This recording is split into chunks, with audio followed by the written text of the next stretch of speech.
Mummy एक ही है, life long education दे रही हूँ, ले ले। सेक्स तो बोलना नहीं चाहता आपसे, खा के एजुकेशन दोगे आप? हाँ।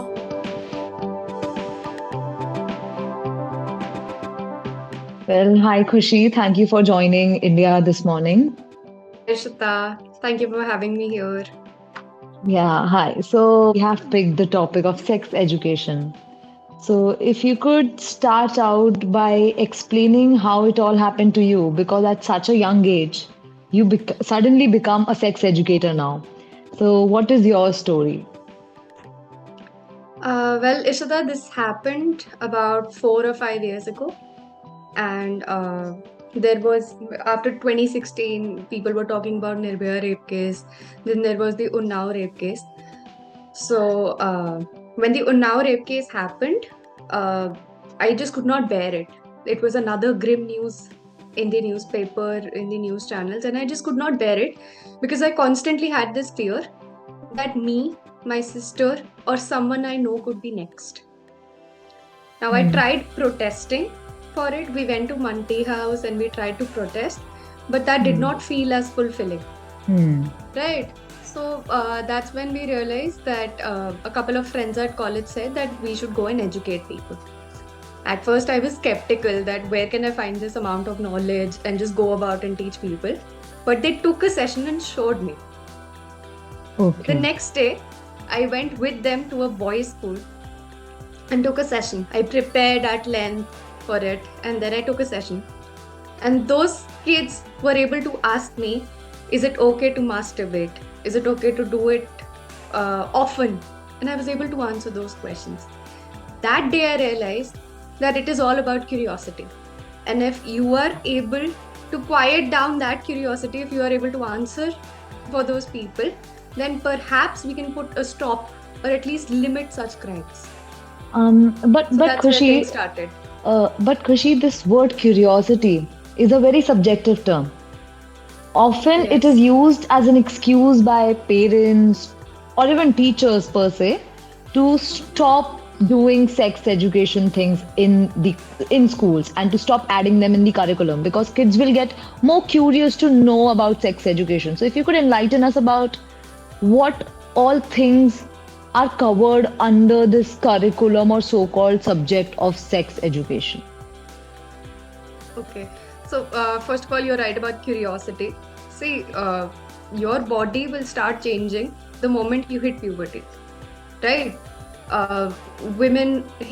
Girls hit puberty about between the ages of 8 to 13, right? And you are expecting them to not be curious about their bodies. Well, we all went through that stage and we know it's a very natural curiosity that you have. And people have weird questions like, will kissing make you pregnant? Right? So the problem here is that people are creating this into a taboo. This whole word is a taboo. Sex, things related to it is a taboo, but it is a fact. It is happening. Indian population is increasing every day. So are we not doing it? We are. So why are we staying quiet about it? And most importantly, all of this starts with a discussion on menstruation. Menstruation and puberty. At any place where you are going to start sex education, you first discuss these things. If the age group is younger, if we are catering to kids, we talk about good touch, bad touch, and boundaries. Like how providing sex education really opens up a mind of a kid. And from which age do you start this process of educating or talking to children about sex, for example? Okay, so for the younger students, like I mentioned before, you want to acquaint them with good touch, bad touch, and boundaries, right? Because in India, people are more prone, the lower sections of the society are more prone to sexual crimes at home than outside. Yeah, true. Right? Within their locality or vicinity, someone breaks their boundaries. And so that's what we try to do for younger populations. Okay? As the age rises, say between 8 to 13 or post 10, we try to focus on puberty, bodily changes, both in men and women, like girls and boys. And we try to understand what is their psyche. We tell them that these are the differences, these are the urges that you are going to feel, and it is normal. So every time, and we actually advise them to create a safe circle, that every time you feel this kind of an urge, these are the respective sources or people you need to speak to, instead of your friends who are going to be just as silly as you are and pick up a porn site. Yeah. And for older people, we have a bracket for older people. So we do not keep a limit for elderly, right? So it can go up to 80 years old as well. Because then there is menopause. Then there is understanding, like 40 years onwards, you have menopause problems, you start. Okay, so we try to target everybody who's going through those things. So can we say that sex education, in simple words, doesn't only talk about sex or intercourse? It is much more than that? In Indian case, yes. When you deal and talk to people from underprivileged section, for example, below poverty line, then how do you deal with those kind of people? First of all, you find the Hindi terms, right? So, menstruation is masik dharam, vagina is yoni, right? Vaginal discharge is yoni srav. You go ahead, you use these terms. But what we do instead is we show them diagrams. We ask them, like I just went ahead and asked them that what do you call periods? When you bleed during a time of the month, what do you call it? Some people called it mahina, some people called it date, some people called it periods, right? So we then use that terminology. If they cannot understand vagina necessarily, or if they are being very skeptical, they might not hear what I'm trying to say, then we just say between the legs, right? So they laugh, they are happy to hear those terms, they feel awkward. But from what I've seen, people below poverty line or even above that, just lower income groups, they really want to be helped. Like what kind of sex education is given to boys and what kind of sex education is given to girls? Like, is there any difference? Okay, the anatomy of it, I believe both parties should listen to everything, because then it gives you this empathy and this, to be able to sympathize with those people. When girls are going through menstruation, perhaps boys can sympathize with that. When men are going through changes in their body, boys are going through changes in their body, girls need to be vigilant about it, need to be aware about it. So I feel all of this needs to happen together. There may be some aspects, there are two problems here.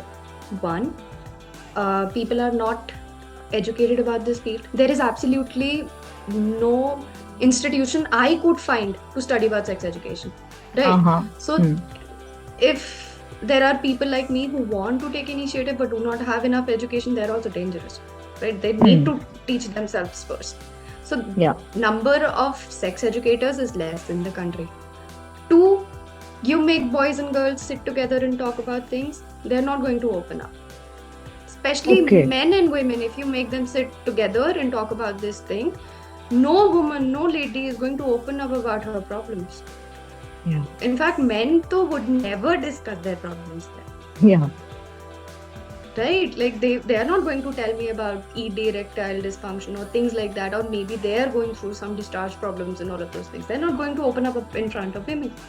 And which is absolutely normal. This happens, right? And you are very right that very few people are teaching men, because I've also seen mostly girls are taking charge in this direction because they're concerned about their safety, right? And when boys do take up this charge, it's very difficult to gather a group of men to listen. Khushi, it was really great communicating with you. Since we are running short of time, is one quick response that you want to give to our viewers and to our audience on this World Education Day? I think if you carry sex education with you throughout your curriculums, throughout the years of your study, you'll be so much happier in life, because sex has emotional and physical implications. Whenever you'll be practicing the act, you'll feel equal amounts of joy and sometimes equal amount of anxiety, right? it is not just about pleasure. It's about love. It's about uh, you know your health and you as a person. It affects you entirely. So why not take a small thing along with you throughout your life? Teach that to your kids, pass it on to your following generations. So just a small suggestion: go ahead, find respectable sources on internet. You can follow Prati Sunday. You can follow us for contents like this, and learn from us. Deliver that to your children, to your friends. And yes, one important thing: please be vigilant about what the people around you are doing. Okay, thank you so much, Khushi, for connecting with us and connecting with India this morning. It was really great communicating with you. Thank you so much, Ishita. It's been lovely speaking to you. Thank you.